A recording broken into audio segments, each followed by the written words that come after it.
right. Good afternoon. Happy Thursday. All right, just a few things at the top, and then happy to take your questions. Secretary Austin returned yesterday from a busy week of travel. A summary of highlights includes productive working meetings with his NATO counterparts in Brussels and a first ever G7 defense ministerial in Naples. A historic visit to Kyiv in which the Secretary underscored the United States' unwavering commitment to supporting the Ukrainian people in their fight for freedom, and a papal engagement at the Vatican in Rome in which the Secretary and His Holiness Pope Francis discussed shared concerns over global security challenges and the importance of promoting peace and stability in conflict-affected regions. Turning to the Middle East, yesterday Secretary Austin spoke by phone to Minister Gallant to discuss Israel's operations in Lebanon and the humanitarian situation in Gaza. Secretary Austin expressed his condolences for the IDF brigade commander killed in the northern Gaza Strip over the weekend and welcomed the movement of humanitarian assistance through the Erez crossing. He urged that Israel take all necessary steps to address the dire humanitarian situation in Gaza and to work to seize opportunities for the release of hostages and a ceasefire presented by the death of Sinwar. The Secretary also expressed his deep concern over reports of strikes against the Lebanese armed forces and emphasized the importance of taking all necessary measures to ensure the safety and security of the Lebanese armed forces and UNIFIL forces. And earlier today, U.S. forces participated in an Iraqi-led operation against ISIS fighters in the Anbar province in Iraq. Our assessment of the operation: no U.S. personnel injured in the operation. We'll have more info to share soon. Additionally, I have an update on the 2 service members wounded in a partnered raid with Iraqi security forces on October 22nd. Earlier this week, the ISF, enabled by personnel from CJTF OIR, conducted strikes and follow-on raids on multiple ISIS locations in central Iraq, targeting several senior ISIS leaders and killing at least 7 ISIS operatives. During the operation, 2 U.S. military personnel were wounded by an explosion while assisting Iraqi forces with site exploitation. While both service members sustained serious injuries, they are in stable condition and are currently en route to Walter Reed Medical Center for follow-on care.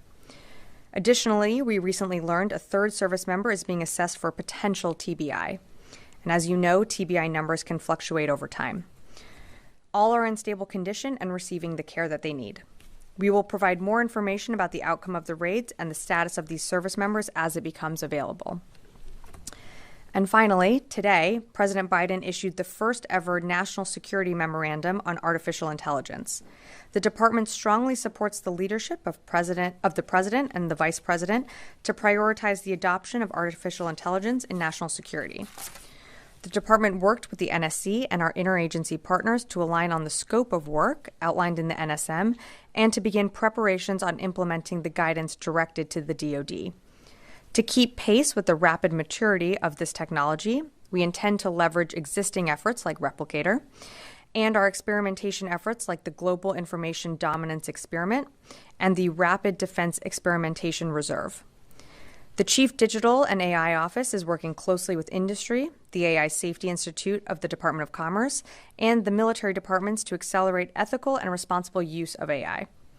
To support international partnership and building off of the political declaration on responsible military use of AI and autonomy, next week, the department is hosting a 3-day Responsible AI in Defense Forum with 16 nations in the AI Partnership for Defense, NATO partners, and key partners in the industry. And with that, I'd be happy to take your questions. Lita. Thanks, Sabrina. 2 things. One, just on this latest Iraq operation, U.S. forces were with, again, Iraqi forces. Was this a similar raid to what happened the other day? Is it that type of thing? And do you have any details on ISIS killed or anything like that? So still waiting for a final assessment of the raid. Similar in that this raid was like the one on October 22nd and going after ISIS fighters in Iraq. This was an Iraqi-led operation, so U.S. forces participated, but it was an Iraqi-led operation. Hopefully we'll have more to share soon. But as I mentioned, I'm not, to my knowledge, no U.S. personnel injured.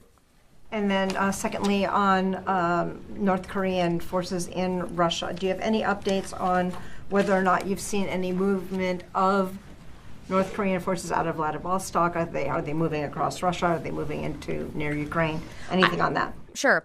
I don't have any updates other than what the secretary spoke to yesterday, that we have seen evidence of DPRK troops that have gone into Russia. I think you heard yesterday it's likely around 3,000. What exactly they're doing has yet to be seen, but it's something that we certainly are going to continue to monitor. Just to emphasize the point that the secretary made yesterday, this really highlights Russia's desperation. Tin cupping to the DPRK, to Iran, enticing DPRK soldiers, if they were to ever enter the fight. I think that shows that Putin has failed in his strategic objectives on the battlefield, but we're going to keep monitoring, and we'll keep you updated. Right, but the White House made it clear they're training, there's efforts to train them. You, at this point, don't know or have not seen any evidence that they have moved out of the training to other locations? Nothing so far. What exactly they'll be doing from their training in Russia still remains to be seen. Right. Yeah. Natasha. Thanks, Sabrina. So it seems like there's been pretty significant uptick in the number of these raids against ISIS figures, the Iraqi-led raids. And you keep saying that they are Iraqi-led, but service members keep getting injured, and we had heard, that part of the problem is booby traps, but that usually affects kind of the first person through the door. So if these are Iraqi-led, why do these U.S. service members keep getting injured? And can you explain, I guess, in more detail what their actual role is in these raids? For some of the raids, I'd have to get you more information. I'd refer you to CENTCOM and exactly for each raid what U.S. personnel are assisting with, as each raid is slightly different. In terms of injuries, these are still, even though they're Iraqi-led, they are still U.S. personnel that are putting themselves, in an area where there's dangerous activity. Certainly with the raid that happened earlier this week, we saw 2 service members experience serious injuries, but thankfully they're in stable condition.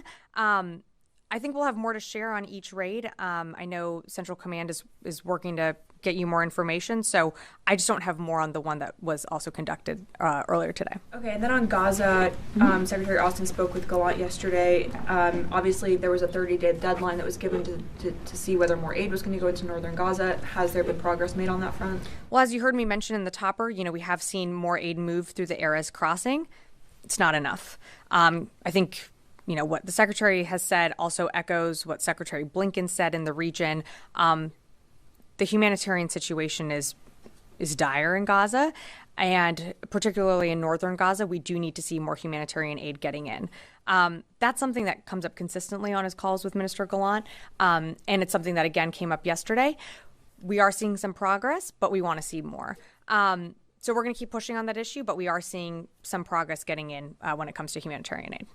Joseph. Thanks. Also on the Secretary's call yesterday with Gallant, you mentioned that he expressed deep concern about the targeting of UNIFIL troops and Lebanese soldiers. Less than 24 hours later, another 3 Lebanese soldiers were killed this morning in an Israeli attack. It's not the first time the Secretary has brought it up. And these are troops that are backed and an institution that's funded in large part by the U.S. So, what's the message that the Secretary is getting when he raises these concerns? It's either Gallant and maybe the Israelis don't take it seriously, or the Secretary's message may not be getting across. So what's your response? Without going into too many more details of the call, and without speaking for Minister Gallant, I think they certainly hear our concerns and they understand them. They understand the need to, conduct operations that take into account whether it be Lebanese armed forces or UNIFIL operating in that area. They do need to ensure the safety and security of Lebanese armed forces and UNIFIL forces. And that's something that has been reiterated. They do understand that. And we're going to keep making it clear and, keep pressing for details when we need more information. But I just don't have more to provide from the conversation. Quick, two more. One, have you guys seen any indications, because the U.S. has helped Israel with certain ISR. Have you seen any indications that there's Iranian personnel inside of Lebanon operating? I don't have anything to provide on that. And final point, some reports indicate that Israel may have delayed its response, or what everybody's expecting is a response to Iran because of the leak. Do you have any, can you confirm that one, and do you have any updates on this leak? I don't have any updates. It's something that, I don't have more to provide than what General Ryder provided on Tuesday, which is that the FBI is the lead agency when it comes to the leak of classified documents, and that, DOD is feeding into that investigation. It's in the early days, so we have to let the investigation take its course. In terms of any impact to Israeli operations or, when Israel chooses to respond, that's not really something I can speak to. I'd refer you to the Israelis to speak to that. Janie. Thank you, Sabrina. On North Korea, excuse me, Secretary Austin said he had confirmed the evidence of North Korean troops in Russia. However, he said he could not yet confirm the role of the North Korean troops, right? But last month, North Korea shipped 20,000 boxes of war supplies and stockpiles to Russia in advance. Ultimately, it is clear that the North Korean military will play a role in intervening in Russia's war in Ukraine by sending troops. How do you assess this? Yes, Janie, there's a clear relationship and a clear link between the DPRK and Russia. And we've seen that over the course of the war and as it's developed. The DPRK, Iran, are providing military assistance and support as Russia engages in this illegal war and has been for 2.5 years.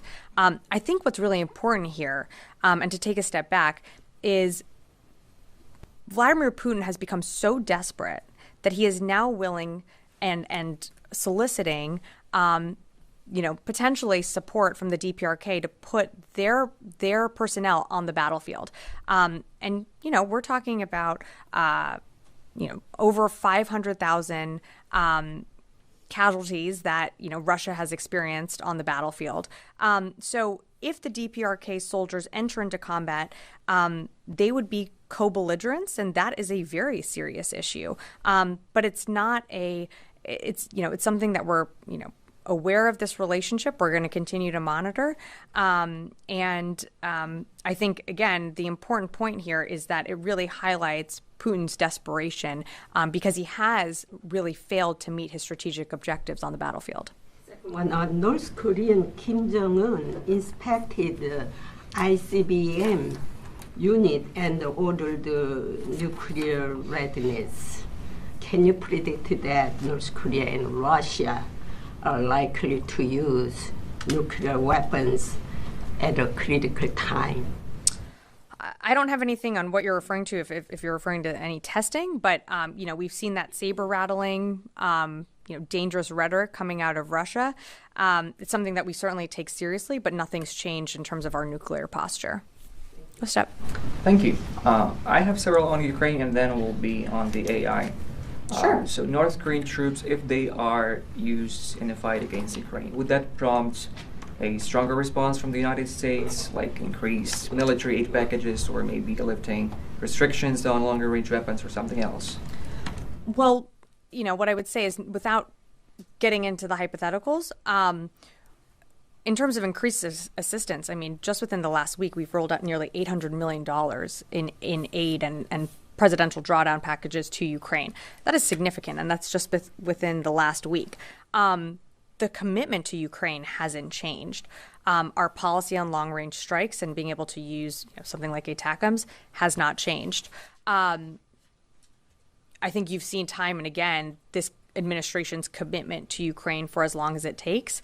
But it's not just us, it's allies and partners. And one of the things that was discussed at, the NATO Defense Ministerial, at the inaugural G7 Ministerial, there is wide support for Ukraine within the international community, not just within Europe. So it's not just the United States supporting Ukraine. It is a global effort. But again, just can't get down into the road of hypotheticals. We saw House Intelligence Committee Chairman Mike Turner. He yesterday said that if North Korean troops do attack Ukraine, the U.S. should take direct military action against them. Is this something that might be possible? Look, I'm, again, just not going to get into hypotheticals. Right now, what we are doing as the Department of Defense is supporting Ukraine with its military objectives, which is helping with security assistance. The secretary had the opportunity to travel to Kyiv. He met with President Zelensky. His counterpart, Minister Umerov, was given presentations by other parts of the Ukrainian military to understand how their, military objectives on the battlefield fit with their strategic objectives and their long-term goals. Again, I can't go down the road of hypotheticals because right now, what exactly DPRK troops are doing in Russia still remains to be seen. But I think, again, it highlights that Putin has really failed to meet his strategic objectives. Sure. AI. Could you tell more about how the Pentagon is going to implement the president's memorandum to adopt the AI technology? Where is AI going to be adopted? How soon? So everything will be done through the CDAO. Again, the NSM was just rolled out today, so there'll be more to come. And as I mentioned in the top, we are having a summit. I believe it's in the first part of next week, so there'll be more to share after that. Noah. Given that Secretary Austin has spoken to his Russian counterpart directly in the past, I'm wondering if the presence of North Korean troops there now as a new development is something he could raise in a direct call. If there was a direct call to read out, I would certainly do that. But right now I don't have any calls to read out. I think we have made our concerns publicly pretty well known about this latest development, but I just don't have anything more to share on that. Could you characterize the state of communication between defense talks with U.S. and Russia right now? I don't have anything to read out other than that last call that took place. I'm sorry, I don't remember the exact date, but I think it was over the summer. Another quick one. The DIA put out a report yesterday on nuclear issues, specifically assessing adversaries like Russia and China. It listed motives for China's nuclear buildup that haven't necessarily been talked about before, at least in such a report. Among them are putting more capabilities behind long-held strategic concepts, and another is parity with the U.S. in terms of its nuclear buildup. Is that reflecting increased clarity for the U.S. on something that they traditionally struggled to get the Chinese to talk about publicly? Yeah, Noah, I don't have more to share on the report. I think I'd let the report's findings speak to itself, but just don't have more to add from here. Yeah, in the back. Thank you, Sabrina.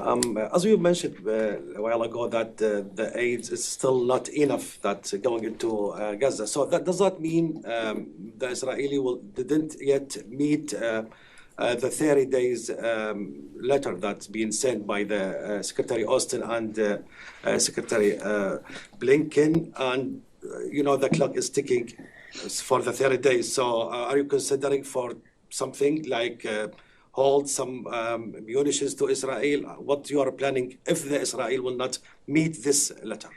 Well, what I mentioned in the top was that we are seeing more aid come through the Erez crossing, and that is a good sign, and we want to see more. It's not enough. More needs to be done, and we know that the situation, particularly in the north, is getting worse. But we have seen some more aid get in. Again, not going to speak to the letter, but I can tell you that this is an issue that the Secretary has raised with Mr. Gallant, and of course you saw Secretary Blinken in the region directly raising it as well. I have another one, please. Sure. Today there is Secretary Blinken already announced that U.S. and Israeli negotiators are set to travel to Doha in the coming days to attempt to reach a ceasefire and hostage deal in Gaza. I know the DOD, they are not involved directly in this negotiation, but this time, how much do you have confidence maybe will be like some progress will happen in Doha? We have listened from the White House. This is a good chance for that to have some progress in this negotiation. What about the DOD? Yeah, no, thanks for the question. Look, I think you've seen a commitment from this administration to continue to engage parties to come to the table to reach a ceasefire. As you just mentioned before, the humanitarian situation is dire. So we know that a ceasefire would be the best way to get, whether it be food, water, humanitarian needs in, as well as medical treatment into Gaza. We also know that, Israel has been effective in really dismantling Hamas in Gaza. Hamas, cannot conduct the type of attack that they conducted on October 7th today. They just don't. They have been dismantled into a way where they are not that same organization pre-October 7th. We have also urged, Sinwar's death is an opportunity. Let's use it. So again, you're seeing Secretary Blinken in the region. I don't have more to add to his comments, but we certainly haven't given up hope. It's something that this administration is going to continue to push for. Yeah. Sorry, 2 questions. The first is that Harry S. Truman, which is supposedly on its way to the Middle East, is currently in the North Sea doing some stuff with the Arctic. So I was wondering what kind of message is that sending that carrier strike group can take an extended period to go up to the high north instead of going straight to the CENTCOM area of response. And then second, the DoD IG report came out today about naval SEAL training following the death of Kyle Mullen, highlighting that the DoD nor the Navy SEALs have policies about sleep deprivation and PED testing. So I was wondering if the DoD is planning to create any policies as a result of that investigation. Let me take the question on the investigation. In terms of the Harry S. Truman, first, let me remind you that in the CENTCOM AOR, we still have the Lincoln operating. The Truman, as I know folks track where our ships are moving, was always scheduled to do this exercise. It was a planned exercise. She is in the EUCOM AOR continuing to operate. I don't have any announcements to make on her movements other than that she could, continue to operate within the EUCOM AOR, which includes the Mediterranean. But it's important to remember that we've not only have the ABE operating in the CENTCOM AOR, we've augmented our airframes as well. And so, we have, a lot of air power in the region. And of course, as you're tracking, we also have the THAAD battery that's in Israel. So, for more on the Harry S. Truman, I'd refer you to, EUCOM or the Navy to speak to her movements, but I don't have anything to announce today. Just to quickly follow up. Is there any concern about the straining of carrier strike groups since you're bringing in some from the Indo-Pacific area now? It seems that all of our East Coast ones are pretty much going deployment to deployment with extensions. So is there any concern from the DoD that we're straining our sailors, we're straining our ships past what they can do? Look, one of the Secretary's priorities is taking care of our people. It's something that he is always concerned about if we are putting a strain on our apparatus or, or any service. But these are decisions made in conjunction with the Joint Staff that, he feels necessary to deploy carrier strike groups when appropriate. October 7th was something that, we did not predict was going to happen. So we did have to surge new capabilities to the region, and you've seen us rotate those out as, some carrier strike groups have had to be extended over time. Secretary completely knows and understands that folks have to come home. They have to see their families. And of course, that ship has to go through significant amount of maintenance. So it's absolutely something that's on the Secretary's mind. It's on our service chiefs' minds as well. And I think that's why, taking care of our people is one of the Secretary's priorities. Charlie. Welcome back. Thank you. It's nice to see you. Regarding the leak, we know that the Secretary of Defense and Minister Gallant spoke. Mm-hmm. We never got any details, no readout of that conversation. There's a readout posted on defense.gov. Exactly about what they spoke about? We have a readout of their call from Saturday and from yesterday. They spoke, but there are no details as far as... I don't have more details to provide other than the readout that's online. I don't have the readout in front of me. There's a level of trust, I suppose, that may have damaged that relationship.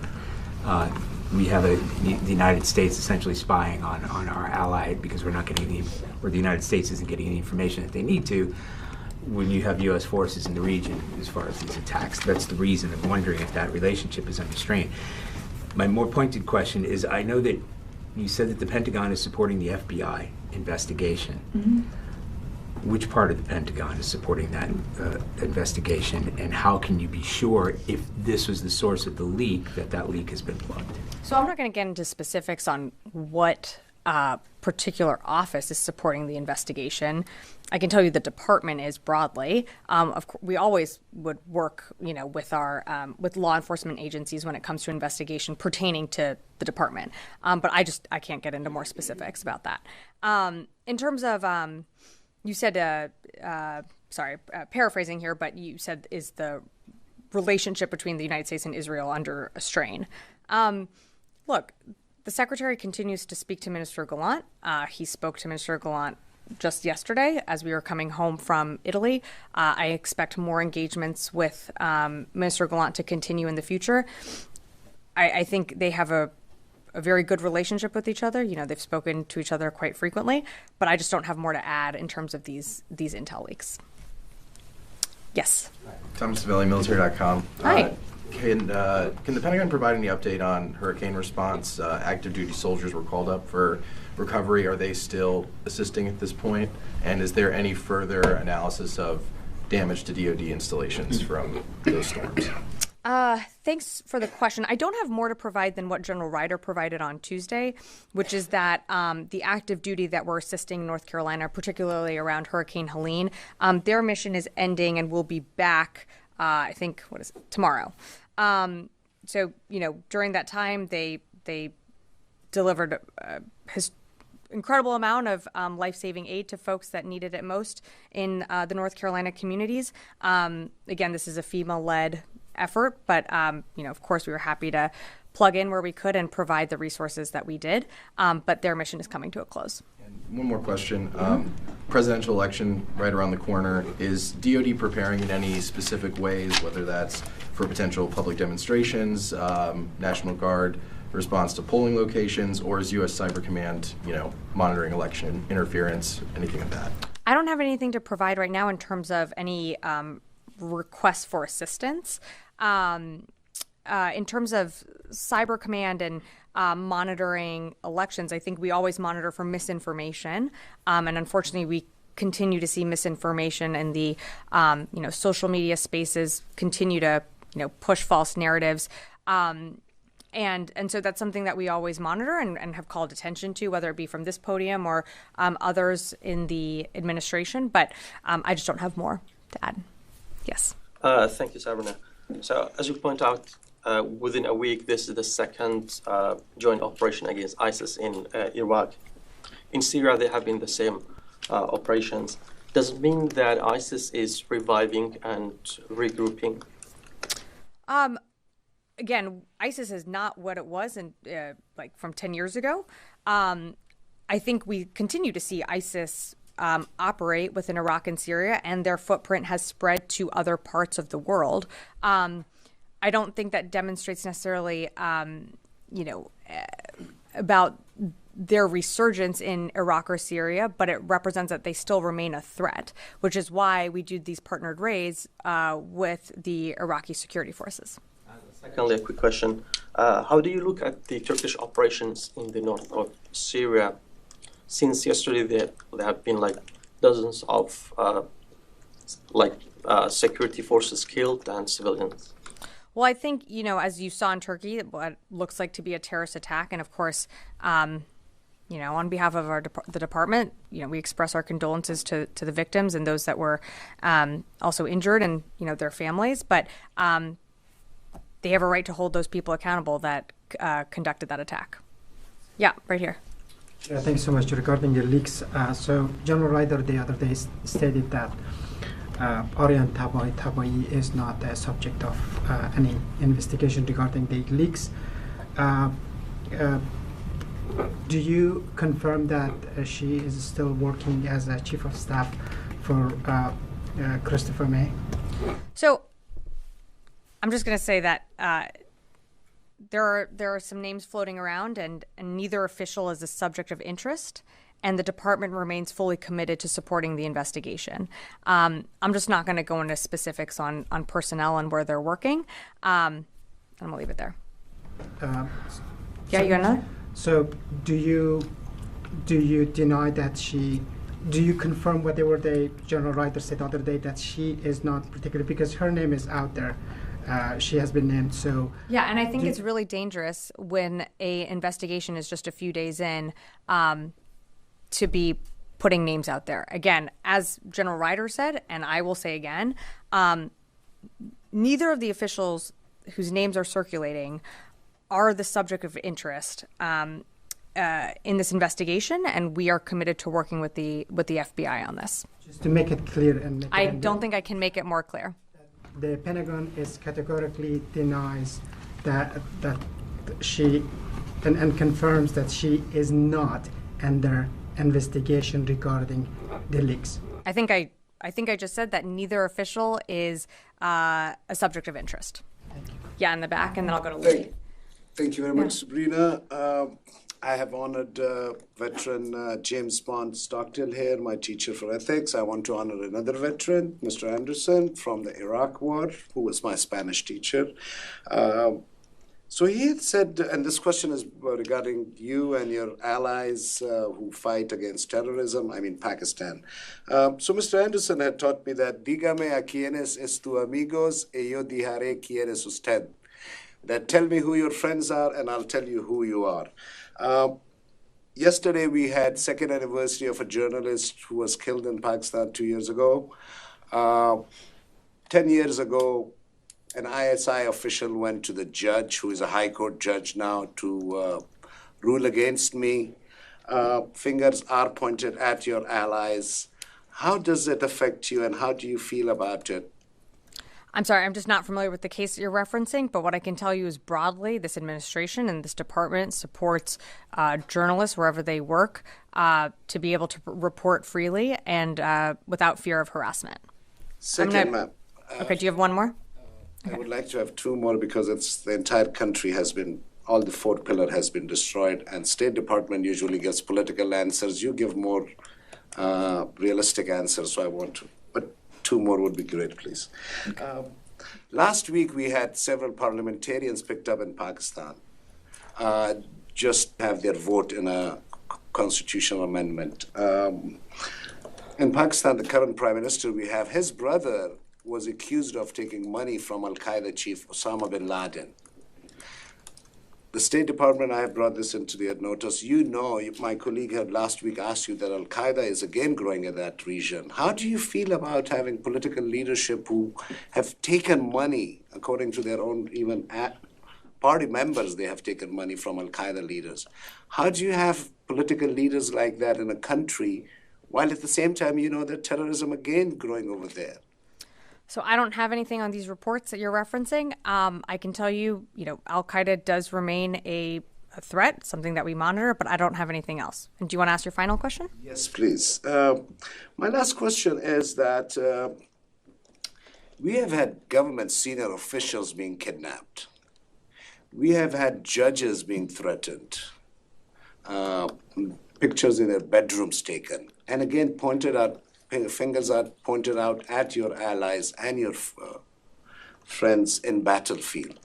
Again, I want to say this to you. Do you take these things into consideration? Because I know State Department doesn't take them. Do you raise these concerns at all with your friends and allies who go to military colleges here to get their degrees and stuff? Do you at all discuss these things with them? Look, I'm not familiar with the reports that you're referencing. I think you can be rest assured that the United States is always going to stand for democratic principles and the promotion of democracy all around the world. But I don't have anything more to add to those reports. Louis. Hi. Yes, I have a leaks question and two follow-ups on Jani's questions about North Korea. Are you aware that, do you have information suggesting that there has been a new leak of documents, or do you know if there's the possibility that there may be additional documents that are released part of this potential leak? I'm not aware of any, but it's something that the IC, of course, given this latest alleged leak of classified documents, is going to look into. Okay. And with regards to North Korea, on the trip, the Secretary, when he confirmed the presence of the North Koreans, he also talked about the potential implications for the Indo-Pacific. Yeah. Can you walk us through what that means? I mean, potentially, I mean, if there are casualties, could this, and South Korea, promising assistance now, or at least suggesting that it might provide assistance to Ukraine. Is that what he's talking about, of the potential tensions between both of those countries and how it would impact the United States? No, I think what the secretary was referring to is that, if these soldiers from the DPRK do get involved in active combat operations within Ukraine, that is destabilizing to the Indo-Pacific. And of course, that has an impact to our allies, whether it be in Europe or in the Indo-Pacific, particularly the Republic of Korea. As the secretary characterized it, which I think he did a better job than I would, but, if it is the case that DPRK soldiers enter into combat, they would be co-belligerents with Russia, and that is a very serious issue. It's also serious that this does highlight Russia's desperation. And so I think because it highlights Russia's desperation, it also highlights the fact that we have been successful in continuing to arm and support Ukraine with what it needs. And it's not just the department. Of course, we roll out multi-million-dollar packages to Ukraine, but you have other sections of this administration from energy, state, et cetera, that have also supported Ukraine during this time. And I think it also shows that under the secretary's leadership, the UDCG, which convenes monthly, has been incredibly successful in galvanizing the world. So I'll leave it at that. And last one on North Korea. Ukraine's Defense Intelligence Service has posted a statement publicly saying that as of yesterday, they have detected the movement of North Korean troops into Kursk. Can you provide a comment or any indication if that is an accurate report? I don't have anything on that report. All I have is what I was able to, what the secretary mentioned yesterday, and I know the White House also did as well, but I don't have anything more on those reports. It's something that we're going to monitor, and as we, have committed, we'll keep you updated on that. I see Mike with a question. Yeah. How comfortable are you that Israel actually pays heed to the suggestions that are coming from Secretary and the other leaders? I mean, if they had paid attention, if Israel had listened to you, they wouldn't have gone into Rafah. Yahya Sinwar would still be alive. They wouldn't have launched these attacks into Lebanon that decimated the Hezbollah leadership. They wouldn't have launched a strike into Tehran that took out the other leader there. Do you think they're just ignoring you, and what's the reason? Oh, Mike, that's quite a leaning question. I would say that we never said you can't conduct operations to dismantle and go after Hamas leadership. But we were concerned about how operations take into civilians and removing those civilians from the battle space. That's something we've impressed upon them. They absolutely have a right to prosecute, Lebanese Hezbollah that's on the border threatening Israeli citizens that have not been able to return to their homes in the north.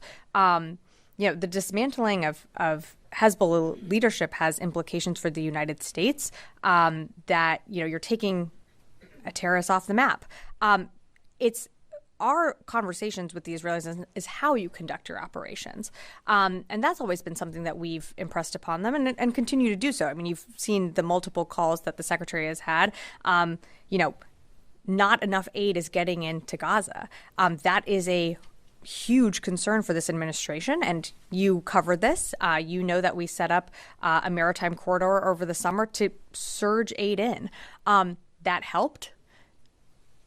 But we know the land crossings are the best way for aid to get in, and you can do that. You can get humanitarian aid in to those who need it most while conducting operations, and that's something that we've impressed upon them from the beginning. Okay, all right. I'm sorry, I have to wrap it up for today. But thanks everyone. Have a good one.